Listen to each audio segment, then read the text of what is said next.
My guest today is Nadine Heir. Nadine is founder of Write Wiser. She's known for hiding her cats and coffee on her LinkedIn posts and sharing stories on the Migrant in Mexico Substack. She's also a creative marketer and copywriter by trade and has experience with international brands, including WeWork, globalization partners, Coca-Cola, and many others. So today, what we are going to talk about is the difference between being a copywriter within an agency, being a solopreneur, and is there such a thing as a fractional copywriter? So we're going to get into all that, the pros and cons and her experience with both. And let's get into it. All right, Nadine, so nice to have you on the show. Thank you so much for taking the time to talk to me today. This is going to be fun. Of course, right back at you, Linda. Thank you ever so much for inviting me. And as always, we've met on LinkedIn. Like I meet so many people. I swear if it wasn't for LinkedIn, I don't think I'd have any friends. Because I just meet people. I was going to say that over you. Like all my friends live in this little light up box. This is where they all live. And to be honest, I think that that's cool because while I have some friends in real life, but a lot of them don't share my passions and what I do for work. So I talk to them about like the issues that you're going through and they're like, oh yeah, that sounds tough. Cool, but on LinkedIn, like we really get each other. That's such a great point because I had connected with a friend of mine who's not at all in the marketing world at all, like doesn't, and right. There's nothing even we have in common really.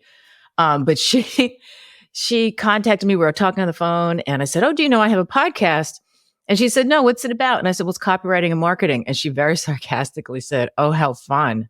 And I'm like, wow, there are people who actually would find that fun. So that's why I have to be on LinkedIn or I'd have. Yeah, rude. Okay. Well, she doesn't know what she's missing. I know, right? So I do like her energy though. Like say it to my face, Oh, I know. I usually have friends like that. They are not going to hold back on me at all. So, but yeah, so I am excited about this conversation because you and I talked briefly before about working for an agency or working for yourself. And I have only done one of those. I've never worked for an agency, never worked in corporate. I don't think I do well anyway, because I'm so uncooperative. I'm just, that's why I've always been an entrepreneur. I am not a team player unless I'm really forced into it. Like I just want to go in my cave and just do my thing. I wanted to hear a little bit about, like you have your corporate, you work for corporate as well as agencies.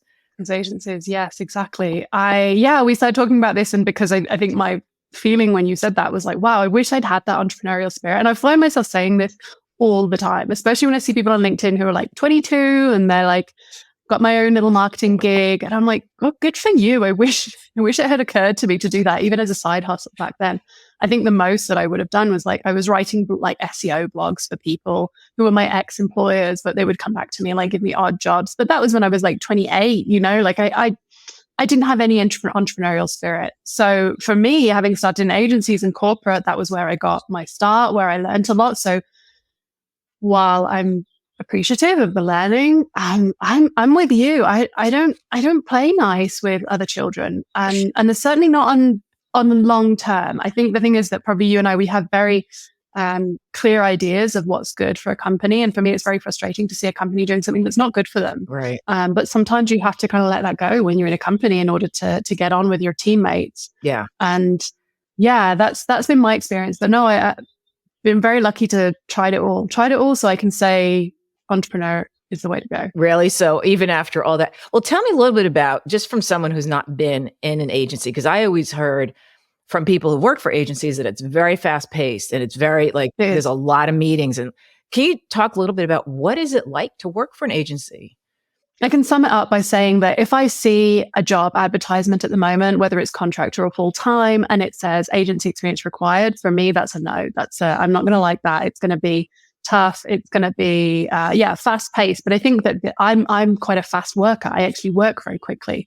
But there's a difference between working quickly and working with no plan and no strategy. Right. So for me, I see fast pace and I'm reading between the lines like, does this mean no, there's no plan. Everything's reactive. We're just doing things as they're requested. And to a large extent, literally doing what the client tells us rather than us, the agency, we're the experts, saying, hey, we know what we're doing. You should do this.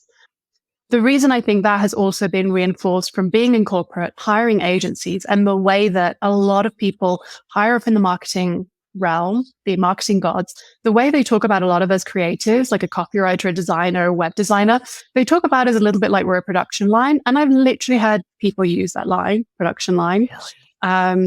Like, you know, but in a nice way. It's very strange. So Nadine, I really trust you. I know you'll get this through the production line really quickly. And it's like, that's a strange way to see us. So when we're just executors, there's no trust of like what we actually know or what we can advise you. For me, that's a frustrating environment to be in. I'd imagine you'd feel the same. Yeah. And it's funny that you say that because I don't know, did you see the post on LinkedIn? Somebody, they cut the name out of the person who was posted. It was a job posting. Did you see this? Yeah. About how if you expect a 9-to-5 job, like I didn't know when I was reading this, it was for a copywriter position, okay? Because it didn't say anything about that. Because the person just cut, I mean, the screenshot did not include that, but I found it on Reddit because it made LinkedIn lunatics the subreddit. LinkedIn lunatic. I've heard about this Reddit. No, I was WhatsApped it by my copywriter friends, actually. They were like, have you seen this? That was where I first saw it. And then I saw it coming up on LinkedIn all the time. Yeah, it's shocking. It was like if you expected any kind of work-life balance, just skip this ad. And everything was like, I actually left a comment. I forget even who posted it. And I said, let me translate. We're going to treat you like, and I used the poop emoji, and you're going to love it. And so people were like liking my comment. But I think that's kind of how, like I picture agencies like working, like I think about coming up with copy in a team. Is it a team environment? Like, are you the only copywriter typically, or do you work with other copywriters? Typical marketing answer. It depends. It depends on the client and who you're catering to. A lot of my experience was a little bit like this job ad. I would say it was never this bad. So none of the agencies I've worked for would have never outright said no paid holiday. It's not, there's no switching off, you know, and we weren't like that. We played hard as much as we worked hard. But for me, in terms of like the hierarchy or who I would be working with, I would always be paired with a designer, always be that a graphic or a digital designer. Inevitably, I would have so I'd have my peer, and that's then your comfort person. Okay. So when you're having a bad day, they know because they were in all the client meetings with you and they know how stressed you are. And also they're there to celebrate your win. So when the client comes back and goes, actually, we had this huge win, you can say, great, okay, now I can run to my peer and they'll understand it. But all kinds, we have done, let's say usually I would have been the main copywriter, but then perhaps I would have been paired with a social media expert, an inbound expert. And I think when I was in an agency, we were still talking about inbound marketing as though it was like the thing, you know. I don't hear that term anymore. And I don't know if it's that I'm just not in that world or if we've stopped talking about inbound marketing. I don't know. Yeah. I mean, I not having... I think the last time I heard it. Well, I have a certificate in inbound marketing, but I've never, it's been a while since anyone's asked me about it. That's funny. I think there's so many like phrases and terms that kind of go in and out of trend. I mean, I can't keep up with it all. You know, I'm trying since I've been on LinkedIn consistently for 3 years, and I've learned so much about marketing. I didn't even know what B2B was. Literally, I had to. No, at the beginning, I was just I came in from nowhere. And I'm like, I was working. I was posting. I wasn't posting yet, but I was looking at everybody was talking about. I didn't know any of the acronyms. And even now, if I see somebody that loads up on them, because there's some marketers that do that, I just skip it. It's like, I'm not going to sit here and try to figure out what this person is even talking about. Oh, the acronyms. I know. We love them. It's embarrassing. Yeah, no, completely agree. I would love to hear about how that was for you, because I certainly feel like being in corporate and agencies, it meant that a lot of the time I was on LinkedIn sharing things anyway. So then when I started sharing my own things, like, you know, trying to be insightful on my own, not just resharing the company stuff or congratulating my colleagues for working with me for 2 years or something like that, there was a pretty low barrier to entry for me emotionally or mentally, I guess you could say, because I was kind of already doing it. But for you, when you were just like, you weren't in that ambience anyway, and you were like, great, LinkedIn, I just need to start posting. That must have been weird. It was. And it was, there was a couple of people this one person in particular who just sort of, he's a web designer, and he found me and just said, hey, I think, you know, maybe we could work together. And we ended up collaborating. He was the first person to reach out to me. Interesting. And he kind of taught me the ropes. Like, you need to go in there. If somebody comments, you need to comment back. Like, I didn't know any of the first things about it. But what was funny is earlier this week, I was on I was a guest on a podcast. And when I said B2B, he said, can you please explain what that is for our audience? And I'm like, I use that term so often now, where it's like, okay, am I getting to be like that? Like, am I one of these acronym people? But B2B is pretty well known, business to business. So I think anyone who's following you, they should know what it is. I mean, you're like, if you want to explain it, go for it. But I feel like anyone who's following it, like, if you're in marketing and you don't know B2B, B2C, I feel like at this point, it's pretty, you should get it would be hard not to know. You should Google it. Quit. Google it. We're not explaining it here. Right. I love when you Google stuff like that too. And there's like 80 different interpretations of like an acronym. Oh, I know. Some of them are funny. I'm like, I was just on a Zoom this morning with Pasha Irshad. He works for Shape and Scale, and they were talking about ABM marketing. And I was like, for a moment, I was like, oh, I wonder if ABM is account-based marketing, or if that's, do you know what I mean? Right, like it could be another thing. And I was then scared to join because I felt like, what if I think this is about ABM and I'm going to get in there and it's like some data scientist term that means nothing to me. And I'm just like the idiot copywriter, in my pink fluffy pen. Like, what's funny? And like in fitness, there's this device called the BOSU. It stands for, it's both sides up. It's like a dome. It looks like is that what that means? No. I know what the BOSU is. Yeah. But there's BOFU in marketing is bottom of the funnel. Yeah. And the first time I saw BOFU, I'm like, what are they talking about? Are they talking about a fitness thing? Like, what? I don't look at it. I think the first time I saw it was MOFU, and I thought somebody had spelled mofo wrong. I was like, oh, it's just an error. It would be so much fun if they would use our interpretations, don't you think? I think. I agree. But absolutely agree. Well, now, how did you transition from working for an agency to now you're a freelancer, or you still, you have your own business, right? Yes, I do. I have my own brand, Right Wiser. And depending kind of on what the client needs, but some of them do want me in as just a contractor. Like, they come in and they're, especially the big brands like Moody's and Coca-Cola, they're like, we just need a copywriter. Like, we have this thing, we just need it done.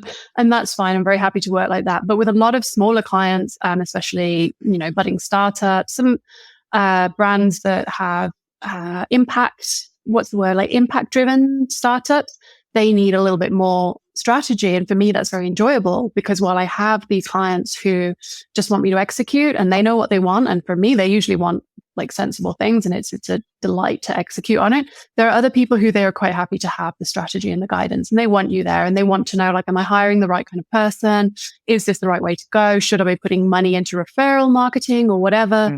That kind of more fractional chief something or other, that kind of role. I really enjoy that. I don't think that answered your question at all.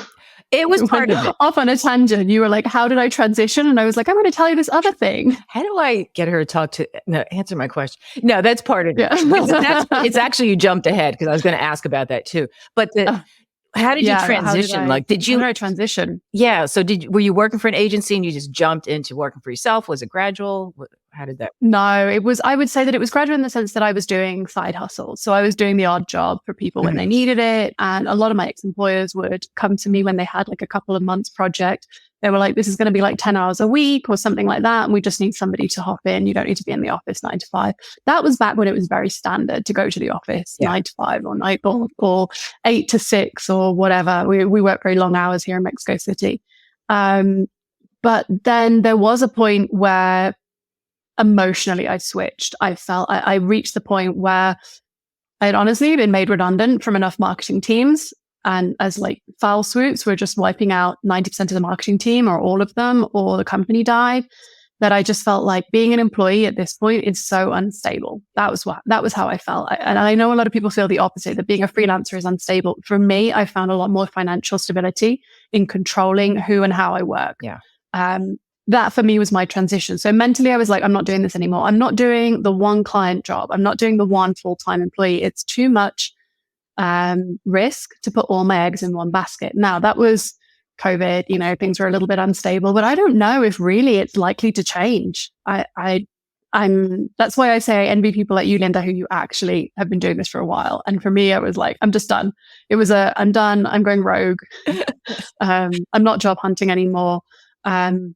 And I really, I would say, I think envy is the word. I'm jealous of you never having had to do that rat race job hunting. Not that it's not stressful looking for clients, but it's very different. It's stressful. I mean, the thing is, my transition from the way I went from I was a personal trainer for 15, 20 years. And I started doing some content writing for a local business publication.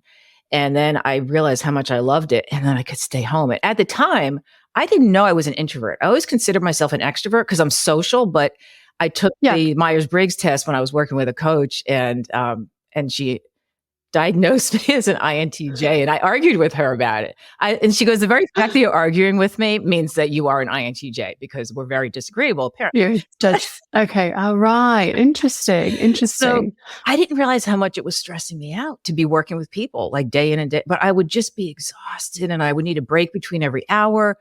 And I started loving the writing. And so I did sort of what you did with the side hustle. So when I would lose a personal training client because of financial reasons, or that they stopped working with me, I just stopped filling the gap and I started doing more writing. And so gradually, it was a very gradual transition. But yeah, so you're kind of already your own boss though, as a personal trainer. So you were used to scheduling in, but that's really interesting that you discovered that you're an introvert through that. Are you an introvert? Supposedly, yes. According to Myers-Briggs, yes, I am. Yeah, but allegedly. But my partner is a hermit introvert. So I always feel like the sociable, outgoing person. But I'm very careful of my energy. And for me, a full day socializing, I used to do these events as part of my marketing job. God, it's just it's draining. I can't even describe the drain. Yeah. And you know what? Walking around in heels all day. But I was going to say, when you were talking about this was the norm. It didn't occur to us that there was an alternative of you could actually work from home. People that work from home were stay-at-home moms and maybe just stuffing envelopes. Remember, back in the day. Yeah. What were you doing? There weren't as many options. And it was hard, especially, I think, to get a professional executive salary. From working from home. But nowadays we're working out, maybe if I need these hours between each of my training clients, maybe I should be using more of those hours to be with myself and be more productive and do deep work. Right. Yeah. And speaking of things like that, adaptability, what are the skills? What was the difference in the skills you needed to work for an agency versus for yourself? To work for an agency, you need to have patience, and you need to. So for me, it was a good transition because it's never been a strong point of mine. So I did strengthen my patience and valuing other people's opinions and inputs and standpoints. For me, it was kind of a baptism of fire that I needed to see the value in other people's work, and I was forced to through working in agencies. That's a real skill that you have. You do need people skills. I think that's why a lot of copywriters don't thrive in agencies, because a lot of us lack people skills by choice. Right. As I say, there's not many. There's not a lot of creatives out there that were I just love going to 8-hour long networking events. So I think that is why it's very hard for a lot of us to be in that agency environment. You do also need to be happy with being reactive. And for me, that's not a skill that I have. Just being happy with being reactive, I can do it. If it's what's needed, if we need to put out fires, that's what we say in Mexico anyway, putting out all the fires every single day, I can do it. But for me, it's not enriching. It's not a way that I want to work. I prefer to only be putting out fires when somebody made a mistake, or something happened in the news that we weren't expecting. I don't know about you. Are you the kind of person, Linda, where you like to have that rush, that adrenaline, or are you more, I need a plan? No, yeah, I need a plan for sure, and that's definitely an introvert thing. I don't like surprises of any kind. I don't, and because I think things through. Even when I was doing, when I was working with people, personal training, one time I went to somebody's house and they said, well, I can't work out with you today because I'm not feeling well, but my wife will. I'm I was mentally prepared. There's so much that goes on in my head before I approach copy the same way. Strange. Yeah. The only time I do like it is if it's a challenge. If it's something where somebody says, oh, this is, I work for a company and he's always talking about how boring his product is. And I always find something interesting. I said, no, I don't think so. And And he even said to me, he goes, I don't even know where you find this stuff. And it's like, it's called research, but I like a challenge, but not a sudden challenge where you need to fix this, like right now. Yeah, it's very different. And I think a lot of us find this in B2B. I work so long in startups and tech startups. They're pretty dry. It's quite hard to make another platform, another SaaS thing look exciting. And SaaS, since we're talking about not using too many. So software as a service, that's what a lot of my experience has been in. It's hard to make that exciting. So I think you develop it as a skill. It's a creative skill to be able to find the interesting things. And there is always something, as long as you know the product well enough. Yeah. But I would have reacted the same as you if I'd have showed up to my client's house and they were like, oh, my wife's going to train with you. I'd be like, I didn't bring any of the equipment or the planning, or I don't know what to do. And I know that this person he's a CEO of this company, and he was very much an extrovert. At least it seemed to be to me. And I know he didn't understand. Like, he thought I was kidding. And I mean, I did work with his wife, but it was like, I wasn't kidding. It's like, I really do have this, like, I need a plan. So, I need a plan. Yeah. It's tough. Again, I think it's tough being an introvert. I know it's funny when you said that a lot of us, copywriters don't like being like on video or, doing all these interactions. And I was speaking to a website developer, and he said his last copywriter refused to ever get on camera with him. I said, really? Yeah. I said, how do you have a meeting? Like, to me, this is as close as face-to-face as I'm going to get with most people. And like, you just have to kind of do what you have to do. I don't think anyone loves it unless you're a real extrovert. Like I can do. And even real extroverts would rather be in person, I think. Yeah. Yeah. So they can sap the energy out of everybody else.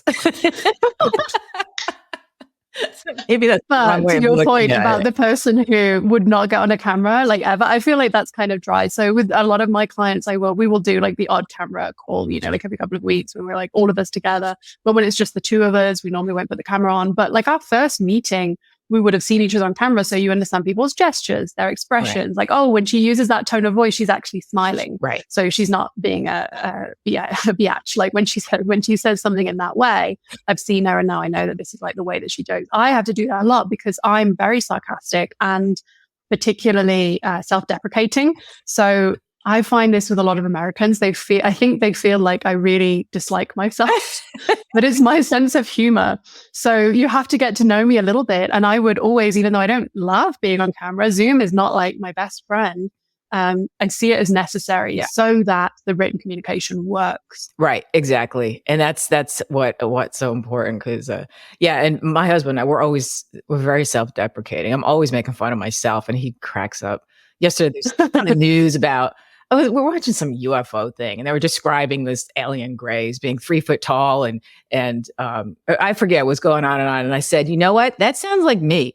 And so my husband's like, yeah, but you know what? They don't talk a lot. And I said, okay, so I said that would be your ideal wife, someone who just doesn't. 3 feet tall and doesn't talk too much. We don't know. We don't know what the greys actually look like. I think that we assume that they'll be humanoid because we're so obsessed with our own form, but they probably won't be. They might be completely invisible. We can't even see them. But I don't know, a 3 foot tall, non-speaking wife, I don't know. That might be interesting for like a day. Yeah. And then you'd be like, no, I'm the talk. I need someone to talk to. Yeah. I mean, I'm definitely the one you would expect to have a podcast. So the two of us. But what about, I'm curious about the client relationship. So when you work for yourself, I mean, you are usually the person dealing directly with the client. Is it like that with an agency, or do you work through other people? I would say no, usually not. And that can create quite a lot of friction. Usually you would have a product, what would it be? A project manager, or a salesperson even being their main point of contact, or the CEO. So the agencies I've worked at have been very small agencies, and the CEO would be doing a lot of the selling. Therefore, a lot of the work would come through somebody else at best. And this is probably at the best, like the agencies that I've enjoyed working at the most. There would be, say, a marketing leader or a content leader above me, and they would do a lot of the filtering of the requests, which if they're good, it's good. Right. Because they will do that translation from, the client said this, what they actually want is this. So we're going to deliver that. And then all I have to do is deliver on what they say. That's quite an enjoyable way to work, because then you're working with experts. But in situations where, and especially in companies where I've been reporting it to somebody who doesn't get what I do, the translation doesn't happen. And then I don't have the direct contact with the final client, who might be an internal person. It might be somebody in partnerships or sales or whatever. But because I wasn't there, I'm just relying on 50% of the information, which is what my perhaps not so skilled boss wanted to pass me. That's very stressful for me to feel like, because I care about this. I want to do something well. And I know that my name is attached to everything. So I never want to hand in something that's bad or useless to somebody. Yeah. For me, having, as you mentioned, like this, what's the dynamic? Like, what's the hierarchy? For me, having that direct contact is so valuable. And in the majority of companies that I've worked at in-house, the best decision, or we will eventually arrive at the decision that Nadine and the creative, that team needs to be in the call when we have the kickoff. It doesn't work to simply write things down. Yes, we need a brief. But very few people are good at writing things down in a good creative brief. So it's better to have the creative team there, have your designers, your web team, your copywriters, content marketers, everyone there, so that at least they can understand like the vibe, the feel of what they're looking for, because we have to do so much interpretation. Yeah. I'm sure that's the same for you. Like, you hear your clients say, I want this, and you're like, okay, I know actually that what you want is that, but we're using different terminology. Well, what I was going to say is I've worked for people who work for agencies, so that it's sort of a similar thing. I'm thinking of this one client. I just could not get the messaging right, but it was always through the agency owner that was giving me the directives. And I wanted to be in on the meetings, and he didn't want me to be in on the meetings. And it's like, I can't understand, because people who don't know exactly what we do, they don't know what we're looking for. It's like when a client hands you, hey, we've done all the research. You don't need to do any research. And that the research is different when you're looking for different things as a copywriter. And it's hard sometimes to get these things across without sounding condescending or uncooperative. And so I've had that a few times where the client did not like what I did, or thought the voice was wrong, but yet I didn't have the opportunity to speak directly to them. And I know even with people who've reached out to me directly, and they go to the decision maker, who I always say, hey, I'd be happy to sit in on that meeting. And if they don't want me to, a lot of times it just doesn't work out, because I don't know how they're presenting me. I mean, I would do a much better job. I think all of us do, presenting ourselves. Absolutely. So, yeah. I understand, though, for them, it's that fear that, if I introduce you to my copywriter, you might just contract her directly and then you won't come through me. In my opinion, though, that means you're not a very good project manager or agency owner, because the agencies I work with currently, or the clients I work with currently, I prefer to work with them than maybe with their higher ups, because they get me to a certain extent. So they do that, I call it translation, but that kind of lowering the tone so that I can understand what they want from their company, which is all very high level and very technical. And I don't then have to do the research or understanding. They take it to my level of understanding. If somebody is not doing that well, though, and they're more fearful of, if I introduce Linda to my client's just going to go straight to Linda. For me, that's like, well, you're maybe not a very good agency owner or salesperson. Or, it's a skill that I think we have to learn. This is a trust issue as well. Some people, they want to be in on it, but it doesn't take anything to record the meeting and send you over the recording. I think for me, there's also a lot of distrust of agencies, which is strange, because so many companies choose to go with an agency because they feel like they're specialized, and it's usually a bit cheaper than hiring an in-house person in a lot of countries long term. So we'll hire an agency, we'll get them to do it, but then they still don't really trust. They're always second guessing the agency. And the language in-house, when I'm in corporate, I'll be hearing them going, oh, well, the agency did this. And it's always like the agency is always to blame. Right. So I think we have like a cultural distrust of agencies. Therefore, these people might say, hey, if I introduce them to Linda, like, they're just going to want to go straight with the copywriter. But then why did they hire the agency? I know. And that's interesting, because I didn't even think about that. Because this person was very kind of paranoid about me. Like, it was just a weird dynamic. And the thing is, ethically, if they came to me, I would say, I'm sorry, but I went through so-and-so. Yeah. And, I'm part of their team. So I don't feel like it would be right for me. And I would say that because I don't want to be on bad terms with someone who could potentially get me more work too, the agency. That one thing I wanted to bring up too is that I knew of someone who, she ran an agency, a copywriting agency, and said that one of the problems is people who would contact the agency wanted her to do the work. She was the owner of the agency. And, the thing is they had so much work at this agency that she would give another copywriter the assignment. Yeah. And the person would come to her and say, I thought you were going to write it. I thought you were going to do it. The whole idea of starting an agency, I imagine for a lot of copywriters is you are so busy that you can't do all the work. So you have a team of copywriters, right? Exactly. Yes. And you train them up in your voice and your way of working and your style so that your clients will like them.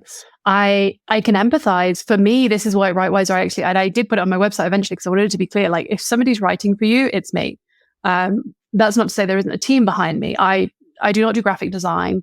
I do not do, there's a lot of things I don't do. Yeah. There's a lot of things I don't do, but are important to add into your marketing. So it's all very well me coming up with your email marketing strategy, but I'm actually not an expert. I'm not, so this is a surprise. I'm not an expert in web design. So while I can move things around on people's website, I'd much rather they work with my web designer and contract them through me. For me, that's a sign of choosing people's specialties. Right.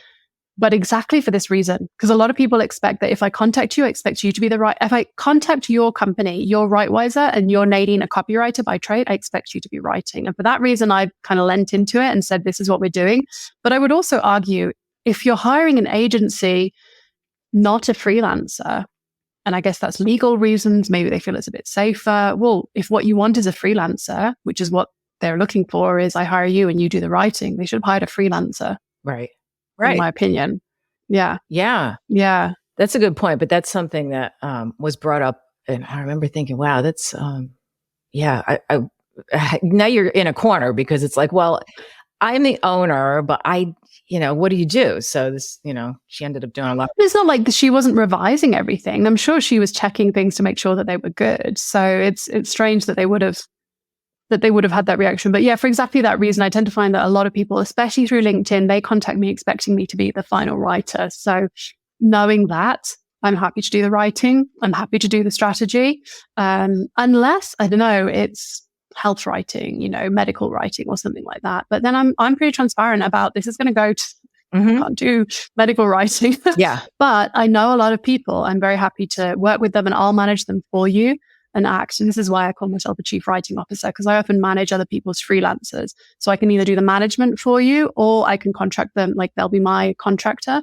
And you just pay me and it's just one bill, which a lot of people prefer. Yeah. Or I can just open up my network to you. I'm very happy to do that. I would rather send somebody the right writer or the right designer or whatever it is for them. And if they want to contract them through me because they want that management and they don't want to have to teach them how to write in their style and their, their branding. And yeah. And the other reason that they need that, coming back to something that you said just a minute ago, is that a lot of people don't know what they want and a lot of people don't have messaging guides. So that's why you need to be in the meeting, because so few companies, small companies specifically, have any style guide that they can hand off to their contractors. It's super helpful. And that's Yeah, that's a great point. Well, one last question for you is, if someone is either just starting out as a copywriter or kind of, thinking about maybe switching gears, what would you suggest if they're considering, going to an agency versus going it alone? Like, what are things to consider? I would say if you're just getting started, get your name in an agency. It's not necessarily, and I'm not bashing all agencies. Some of them are lovely. It's often the most stressful way to get started, but then you'll get some contacts. And I feel like you'll get your name out there. People start trusting you. You can then say, I worked at this agency and now I'm a freelancer. I feel, Linda, like the way that you do it is perhaps harder for that reason, because building up your referral system is more time consuming. So perhaps a year or two at an agency, or a year at one agency, a year at another agency. The good thing about agencies is they don't care if you've been 6 months at one place and 6 months at another. They're never going to look at you and think, oh, that's unstable, because it's an inherently unstable job. Okay. And I think that that's a good way to start. That said, start getting bylines very quickly. The reason I started Writewiser was actually just because I couldn't get something that said by Nadine Heir, because I was always writing for somebody else. Right. It was always in a company's name or at best an executive's name. And I'm like, you just have to believe that I wrote for this Fortune 500. Right? Take my word. And take my word for it. I didn't just pick some random articles offline. And so I started Writewiser. I just like made my own blog so that I could have some articles that I wrote and that people could say, oh, look, she does write, reasonably coherently. So probably she did write these other things. And then I started opening it up to other writers. And quick plug, if I may, if there are any emerging writers or transitioning writers that just want a byline, that's what Writewiser is for. You don't have to pay to publish. And I'll give you backlinks to your sites, because for me on a social level, that's really important. So I would say that, yeah, start an agency. Don't be afraid. It might not be the best money, best pay, but it's really good experience, and you'll get your network. And start getting bylines as soon as possible, because you will need them. Yeah, that's a great point. Well, on that note, so where can people find you? Like you just mentioned now, if there's starting out copywriters, they can find you on your website. Where? They can find me on my website, writewiser.co.uk. You can actually submit articles directly through there. I do recommend dropping me a line beforehand through the contact form to contribute to it. I then promote it and help people get more visibility. And I say it's a backlink, if nothing else, for many people. Writewiser.co.uk is my website. I would love, if anyone's interested in just learning a little bit more about me on a personal level, if they popped into Migrant in Mexico on Substack. That's where I talk about all my hiccups and struggles and a lot of fun on there. That's where I'm much more personal. And thank you for letting me plug those slots. Yeah, and I'll put them in the show notes too, so that'll be great. Yeah, it sounds like a lot of information. I have to check out that Substack. Yeah, thank you so much, Nadine. This has been great, and it's a lot of fun. Thank you.